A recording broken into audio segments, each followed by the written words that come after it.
ज़्यादा अब ब्यूरोक्रेट्स मज़े करें, लूटें, बच्चों के नाम प्रॉपर्टीज बनाएं, बीवियों के नाम बनाएं, कोई नहीं पूछेगा, कोई पूछेगा नहीं, कानून नहीं पूछ सकता और किसने पूछ लें। नैब का मुजरम जेल से निकलता है उसका महार पहनाते हैं, उसको जूते नहीं पहनाने चाहिए। अगर आप देखें तो मरियम नवाज का जो कलवरी फांड वाला एविडेंस थी वो यूके से आई थी जी, तो आके वो एविडेंस का हिस्सा बनी और वो डिस्क्वालीफाई होगी। अभी जो ही ये एप्लीकेशन जाएगी कोर्ट के अंदर वो एविडेंस नल एंड वाइट हो जाएगी और केस खत्म हो जाएगा। अस्सलाम वालेकुम नाज़रीन, आप सियासत डॉट पी के देख रहे हैं। सोहराब बरकत आपसे मुखातिब है। मेरे साथ जो शख्सियत मौजूद हैं, ब्रिगेडियर रिटायर्ड मुसद्दिक साहब हमारे साथ मौजूद हैं। ये एक्स डीजी नैब हैं और शहजाद अकबर साहब ने जब इस्तीफा दिया था अकाउंटेबिलिटी के ऊपर तो उसके बाद SAPM टू अकाउंटेबिलिटी इन्हें ही तैनात किया गया था। अस्सलाम वालेकुम सर, आप खैरियत से ठीक हैं? थैंक यू सर, नैब के अंदर तरामीम की गई हैं, आपने प्रेस टॉक भी की है, लेकिन मुख्तसरन अगर समझाएं तो वो कौन सी ऐसी तरामीम हैं और सक्सेसफुल एग्जीक्यूशन जो है नारो 2 की हुई है वो क्या है? बिस्मिल्लाहिर्रहमानिर्रहीम। इसमें बड़ा जो अमेंडमेंट्स हैं वो इंडिविजुअल स्पेसिफिक है जी, बड़ा इंटेलिजेंटली केसेस को सामने रख के कानून को अमेंड किया गया है, कानून की सेक्शंस को या उड़ा दिया गया है या कानून की सेक्शंस को जो है उस तरह से अमेंड किया गया है। और ये कौन से केसेस हैं जिन्हें सामने रखा गया है? मैं आपको एक एक केस बताता चला जाता हूँ। जी। सबसे पहले सेक्शन 21G को ले लीजिएगा। ये इंटरनेशनल कोऑपरेशन सेक्शन है NAO की और ये 2001 से शामिल है। उसकी सेक्शन 21G को उड़ाया गया है। सेक्शन 21G ये कहती है कि कोई भी एविडेंस या शहादत बैरून मुल्क से आएगी तो वो केस का हिस्सा बन जाएगी ऑटोमेटिकली। ठीक है। अगर आप देखें तो मरियम नवाज का जो कलवरी फांड वाला एविडेंस थी वो यूके से आई थी जी, तो आके वो एविडेंस का हिस्सा बनी और वो डिस्क्वालीफाई होगी। अभी जो ही ये एप्लीकेशन जाएगी कोर्ट के अंदर वो एविडेंस नल एंड वाइट हो जाएगी और केस खत्म हो जाएगा। यानी कलीब section 21G is specific Maryam Nawaz case. आगे चलते हैं। फॉर एग्जांपल आप आ जाए सेक्शन 14 के ऊपर आ जाए। जी, सेक्शन 14 एक ऐसी सेक्शन थी जो 99 में हमने डाली और बाद में अनएक्सप्लेन वेल्थ ऑर्डर यूके ने बनाया इसी सेक्शन 14 पे बेस करके।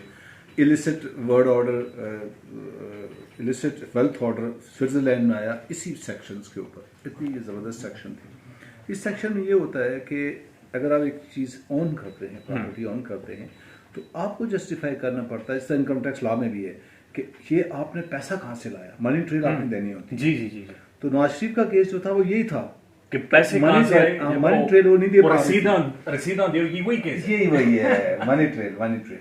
तो सेक्शन 14 को उड़ा दिया गया। जब सेक्शन 14 उड़ी है तो नवाज शरीफ का केस उड़ गया। यानी रसीदों की जरूरत नहीं है, अभी मनी ट्रेल नहीं देनी ना।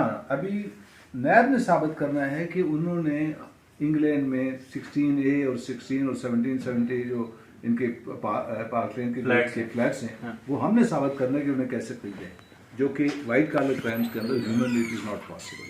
तो इस सेक्शन 14 को नवाज शरीफ के केस को ख़त्म करने के लिए बनाया गया। नंबर 2, अच्छा अगर आप सेक्शन 9A10 को देखें, रेड विद सेक्शन 5, इसमें सुप्रीम कोर्ट ने कहा हुआ है कि अगर 22 बंदे चीटिंग पब्लिक एट लार्ज में शामिल हों तो आप केस कर सकते हैं। 22 पीपल। नैब ने अपनी ऑपरेशनल ऑर्डर्स के हिसाब से कहा कि अगर 50 बंदे होंगे तो we will take on the case, इससे नीचे नहीं लेंगे। तो साद रफीक का केस जो है ना, इसने 76 बंदों को चीट किया हुआ है। लिहाजा उन्होंने सेक्शन को चेंज करके कहा जी कि अगर 100 बंदा होगा तो आप केस कर सकते, 100 से कम होगा तो नहीं करेंगे। यानी ये 7 स्पेसिफिक है, ये 7 स्पेसिफिक, 7 रफीक स्पेसिफिक है। तो 3 स्पेसिफिक तो मैंने आपको बता दिए। अभी आगे आज आते हैं शहबाज शरीफ, हमजा शहबाज, सुलेमान फलूदा वाला, जरदारी एंड बिलावल साहब, फलूदे वाले सबको दे दिए, ये सारा हो गया। अभी सेक्शन 9 के अंदर उन्होंने आके एक एसेट्स की डेफिनेशन बताई है कि जो बैंक ट्रांजैक्शंस हैं अगर उनसे कोई एसेट्स नहीं बनता आगे तो बैंक ट्रांजैक्शंस जो पैसा दिया अंदर वो शामिल नहीं होगा एसेट्स के अंदर। लिहाजा वो ऑटोमेटिकली ये सारा TT केस बाकी सारे केस अफेक्ट हो जाएंगे। इसके अलावा बहुत सारी ऐसी सेक्शंस हैं, मसलन एसेट्स के अंदर देखें कौन बेवकूफ़ होगा जो एसेट अपने नाम पे बनाएगा। बेगम, बच्चे, साले, इस तरह लोग या नौकर या उससे आगे फ्रंटमैन, एसोसिएट, उन्हें कह दिया कि बेनामी की डेफिनेशन ये होगी कि अगर उसके नाम पे एक चीज़ है तो वो काउंट होगी और किसी और के नाम पे हुए तो काउंट नहीं होगी। लिहाजा अब ब्यूरोक्रेट्स मज़े करें, लूटें, बच्चों के नाम प्रॉपर्टीज बनाएं, बीवियों के नाम बनाएं, कोई नहीं पूछेगा, कोई पूछेगा नहीं, कानून नहीं पूछ सकता और किसने पूछना है।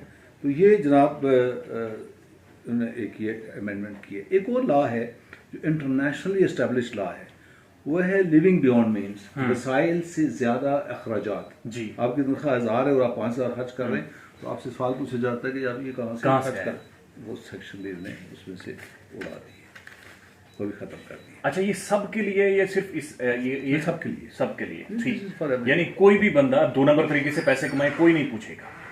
एक्चुअली नैब का लॉ जो है ये पब्लिक ऑफिस होल्डर को ज्यादा करता है जी, जहाँ स्टेट का पैसा जाएगा जी। वहाँ पे ये जाता है, ये प्राइवेट पर्सन को नहीं करता। प्राइवेट पर्सन जो मर्जी करता रहे वो इनकम टैक्स के नीचे आ जाता है या ठीक है, ठीक, हाँ, इन्होंने एक और बड़ा जुल्म किया है, सेक्शन 4 इन्होंने डाली है। इसमें शायद खाकानाबाजी, राजा परवेज, इन सब के केसेस जो है ना वो उड़ जाएंगे। सेक्शन 4 ये कहती है कि अगर किसी ने कोई डिसीजन किया है तो उस डिसीजन के बदले में उसने कितना पैसा लिया है या पहले साबित करें। चोर कभी चोरी करते हुए रसीद छोड़ता है?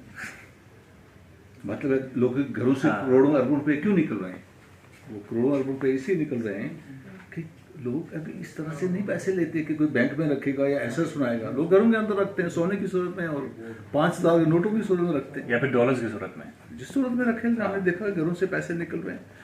फिर इन्होंने ये किया है कि ब्यूरोक्रेट्स एंड पॉलिटिशियंस चाहे जिस तरह का भी डिसीजन करें आप उसको चैलेंज नहीं कर सकते, और इसका रेट्रोस्पेक्टिव भी इफेक्ट होगा। जी बिल्कुल। लॉ का एक उसूल है कि जब किसी को फायदा पहुंच रहा हो ना तो लॉ पीछे की तरफ चला जाता है, 100 साल ही पीछे चला जाएगा बेनिफिट देने के लिए। लेकिन अगर आपकी सजा 14 साल से 20 साल हो गई है जी, तो सजा को पीछे लेके नहीं जाएगा। ये लॉ का एक बेसिक प्रिंसिपल है। रेट्रोस्पेक्टिव बेनिफिट देना होता है, रेट्रोस्पेक्टिव पनिशमेंट नहीं दे सकते। तीसरा जो इन्हें जुल्म किया है कि जितने भी रेगुलेटर्स हैं आपके, चाहे प्रोवेंशियल हैं चाहे सूबाई हैं या जो भी हैं, वो गलत फैसले करें सही फैसले करें, आप उनको चैलेंज नहीं कर सकते। तो ये उसके अंदर आउट हो गया। तो ये जो बुनियादी मकसद था सर इस 13 जमातों की कोलिशन गवर्नमेंट आने का, वो मकसद अब पूरा होता हुआ कम से कम यहाँ पे नजर आ रहा है या हो गया है? मैं इसके ऊपर खुर्रम दस्तगीर साहब की बड़ी मेहरबानी, उन्होंने एंडोर्स कर दिया इस चीज़ में, इससे क्या कह सकता हूँ। उन्होंने बड़ा क्लियरली कहा है कि, और जब मैंने टेक ओवर किया था तो मैंने एक प्रोसिक्यूशन प्लान बनाया था। और प्रोसिक्यूशन प्लान क्या होता है कि मैं 13-14 साल को डील करता रहा जी, कि जनाब इस दिन ये विटनेस आएगी, ये डॉक्यूमेंट्स ले आएगी, इस तरह से करके हमने हर केस को पेशी के हिसाब से उसका एक रोड मैप बना दिया था। जी, ये केस 10 पेशी में खत्म होगा, ये 20 में खत्म होगा, ये 30 में खत्म होगा। समहाउ किसी तरह से ये आइडिया उनको हो गया कि ये चीज़ें जो है लाइन अप हो गई हैं। और इस साल के एंड पे तकरीबन सारे केसेस हमारे फाइनलाइज हो जाने थे। और जब ये फाइनलाइज हो जाने थे तो खुद एडमिट किए, वही सारे कन्विक्ट हो जाते। तो उस चीज़ को फोर्स स्टॉल करने के लिए उन्होंने कहा इससे पहले कि ये हमें डिस्क्वालीफाई कर दें या हमें कन्विक्ट यानी आप ये चीज कंफर्म कर रहे हैं कि इस साल के आखिर में जो खुर्रम दस्तगीर ने कहा हकीकत में ये सारी कन्विक्शन हो जाए। कन्विक्शन पे पूरी करनी थी, क्योंकि हमने जब फरवरी मार्च में जब खान साहब ने मुझे बुलाया तो उन्होंने ये कहा था कि नॉट ओनली कि शहबाज शरीफ की या नवाज शरीफ के या इनके केसेस एक्सपीडाइट करने, बल्कि अक्रॉस द बोर्ड जितने लोगों के केसेस हैं इन सबको एक्सपीडाइट करवाओ। बिकॉज केसेस का ये प्रॉब्लम होता है वाइट कॉलर क्राइम्स का कि they die their own death.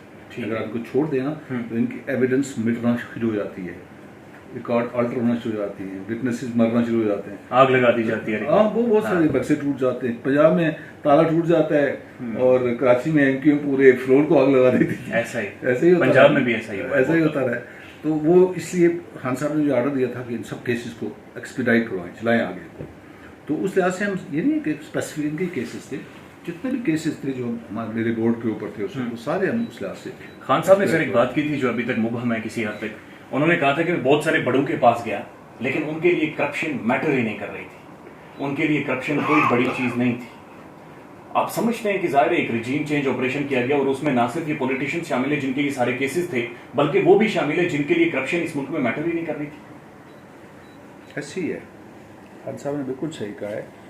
आप ये देखें ना कि नैब का मुजरम जेल से निकलता है उसका महार पहनाते हैं, उसको जूते नहीं पहनाने चाहिए। मन हसल कौम जो है ना, हमारा बजाय नफरत करने से करप्शन को और करप्ट के खिलाफ आवाज़ उठाएं, हम करैप्ट को हार पहनाते हैं। हम एक स्टेपिंग स्टोन समझते हैं अपनी जिंदगियों में। नहीं जी, अभी तो वो मेरा नैब का केस तो एक स्टेटस सिंबल बन गया है, वो जी मेरा नैब का केस है। इमेजिन कर, और ये पॉलिटिकल विक्टिमाइजेशन हो रही है। और ये मैं तो कहता हूँ दिस इज इखलाकी इनेतात की बहसीत कौम हमारी इंतहा है, मॉरल जिसे कहते हैं मॉरल डिग्रेडेशन। हमें कौम के अंदर ये पैदा करना पड़ेगी है, बोरन से कहते हैं नफरत, करप्ट के खिलाफ और करप्शन के खिलाफ। सर ये जो सारी शिकें आपने यहाँ पर ये चीज़ें लिखी हुई हैं, मुझ जैसे कम इल्म और हमारे नाजरीन को समझ आ गई हैं, क्या ये बात कोर्ट और हमारे मुअज़्ज़ज़ जजेस इसे नहीं एक्नॉलेज करेंगे? बिल्कुल करेंगे। अगर नहीं करेंगे तो मेरे नज़दीक वो इस कौम के साथ, इस कौम के पैसे के साथ, गरीबों का जो टैक्स का पैसा है उसके साथ, उसके कस्टोडियन के हिसाब से ये फेल हो जाएगी। Because they are supposed to be the custodian of the interest of the state. देखिए ना क्या है, वही पब्लिक ऑफिस होल्डर है, जज जो होता है उसमें स्टेट इंटरेस्ट देखना होता है जी, जब जो इन्वेस्टिगेटर होता है उसमें भी स्टेट इंटरेस्ट देखना होता है। दोनों का मकसद एक ही होता है, सिर्फ पोजीशन और होती है, वो वहाँ कुर्सी पे बैठा होता है, आप इधर खड़े होते हैं। मकसद तो एक ही होता है, वो किस लिए बैठाया होता है वहाँ, हमने तनख्वाह किसकी लेता है, टैक्स के पैसे की लेता है ना, तो उसने किसको सेफ गार्ड करना है, स्टेट इंटरेस्ट को। हाँ, तो आई एम श्योर कि supreme court of Pakistan will take cognizance of this case, ये जो इन्होंने इंडिविजुअल स्पेसिफिक की है अमेंडमेंट लॉ के अंदर, और इसको इंशाल्लाह ठीक करें। सर एक सवाल है, अगर मुअज़्ज़ज़ जजेस का काम है कि स्टेट इंटरेस्ट को देखना, तो sir the supreme commander of armed forces और head of the state president of Pakistan ने जो सुप्रीम कोर्ट को लेटर लिखा, smoking guns in the hands of a conspirator, उसके ऊपर क्यों अभी तक जुडिशियल कमीशन नहीं बन रहा और उसमें क्या डिले है? देखिए मेरे हिसाब से तो इसको पहले दिन ही इसके ऊपर जुडिशियल कमीशन बनना चाहिए था, ताकि ये एक जो एक सोसाइटी के अंदर पोलराइजेशन बहुत सख्त तरीके से हो रही है, मायूसी है सर, तकसीम होती जा रही है सोसाइटी ऑन डिफरेंट इश्यूज।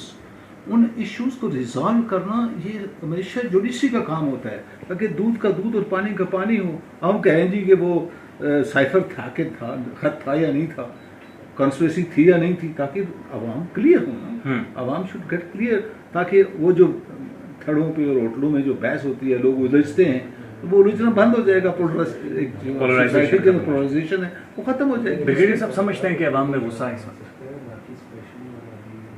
यार मुझे बस ये एक थोड़ा सा परेशानी है कि अवाम कहीं गुस्से से होते मायूसी की तरफ ना चले जाए।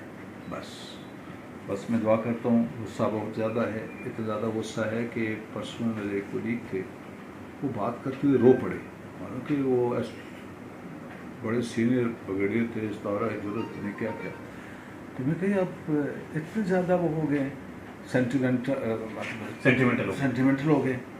कहते हैं इस मुल्क के लिए मैंने अपनी जान दांव पे लगाई है, और अभी मैं देख रहा हूँ कि इस मुल्क के साथ क्या हो रहा है, और ये कहते काश में इससे पहले दुनिया से गुजर चुका होता जो इस वक्त मेरे मुल्क के साथ हो रहा है। तो सेंटिमेंट्स तो इतने ज़्यादा हैं, लोग इतने गुस्से में। बहुत शुक्रिया ब्रिगेडियर साहब। इनकी मुसद्दिक अब्बासी साहब की आंखें नम हो गई हैं, और उन आंखें नम होने की वजह इनके बाजू पर ये काली पट्टी है जो ये कह रही है, और इनके सामने ये सारे सेक्शंस मौजूद हैं कि किस तरह से पर्सन स्पेसिफिक लॉज बनाकर NRO2 की सक्सेसफुल एग्जीक्यूशन इस मुल्क में हुई है। अपना ख्याल रखिएगा, हमारे चैनल का भी अल्लाह हाफ़िज़।